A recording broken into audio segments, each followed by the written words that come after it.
बिस्मिल्लाहिर्रहमानिर्रहीम। अस्सलामुअलैकुम। आप देख रहे हैं जेएन न्यूज और मैं हूं आपकी मेजबान सुबह जिया। बुलेटिन का बाकायदा आगाज करते हैं और शामिल करते हैं अब तक की अहम तरीन खबरें। नारोवाल से रिपोर्ट कर रहे हैं district bureau chief Sarfaraz Ahmed Khokhar.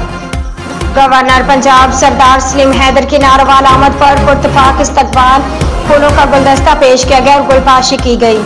Governor Punjab Sardar Salim Haider की नारोवाल आमद पर पुरतफाक इस्तकबाल, फूलों का गुलदस्ता पेश किया गया और गुलपाशी की गई।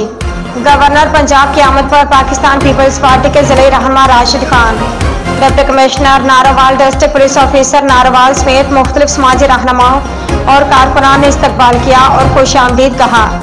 गवर्नर पंजाब के नारोवाल आने का मकसद पाकिस्तान पीपल्स पार्टी के डिस्ट्रिक्ट नारोवाल में तंजीम नो और पार्टी के कारकुनान की हौसला अफजाई, पार्टी को मजीद मजबूत करना है।